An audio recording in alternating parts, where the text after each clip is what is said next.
حدیث نمبر 290 حدثنا محمد بن المثنى قال حدثنا محمد بن جعفر قال حدثنا شعبة عن عمرو بن مرة عن عبد الرحمن بن أبي ليلى قال ما أخبرني أحد أنه رأى النبي صلى الله عليه وآله وسلم يصلي الضحى إلا أم هانئ.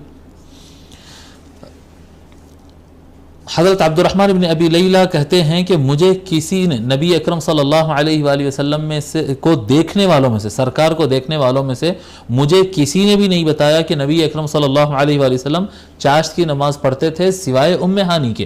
عبد الرحمن بن ابی لیلہ یہ سینئر تابعی ہے، یعنی ان کی ملاقات بہت صحابہ سے ہوئی ہے.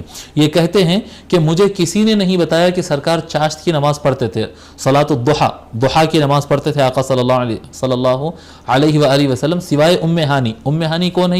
یہ مولا علی علیہ السلام کی بہن ہے، جس کے گھر میں آقا صلی اللہ علیہ وآلہ وسلم فتح مکہ کے روز ان کے گھر میں داخل ہوئے تھے. ٹھیک ہے، تو فرماتی ہیں وہ فإنها حدثت، انہوں نے بیان کیا ان رسول اللہ صلی اللہ علیہ وآلہ وسلم دخل بیتها یوم فتح مکہ فاغتسل فسبح 8 رکعات.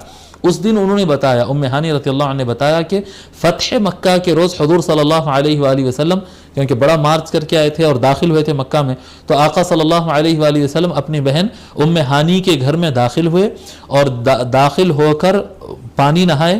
آقا صلی اللہ علیہ وآلہ وسلم غسل فرمائے، فسبح 8 رکعات، غسل فرما کر 8 رکعت نماز پڑھے.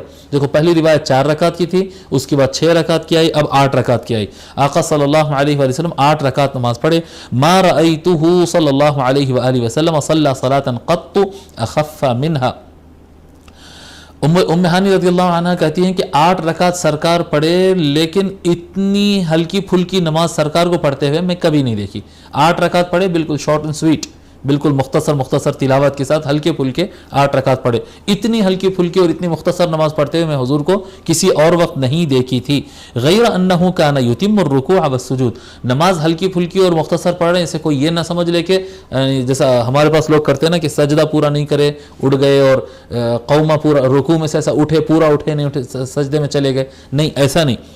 نماز مختصر پڑھے، ہلکی پھلکی پڑھے، مگر یہ تھا کہ رکوع کو بھی مکمل کرتے تھے، سجدے کو بھی مکمل کرتے تھے، یعنی ادائیگی میں کوئی کمزوری نہیں تھی، ہر چیز کو مکمل ڈھنگ سے ادا کرتے تھے. یہ ہے کہ جیسے نوافل میں عام طور پر لمبا پڑھتے اس طرح سے سرکار اس دن زیادہ لمبی نماز نہیں پڑھے.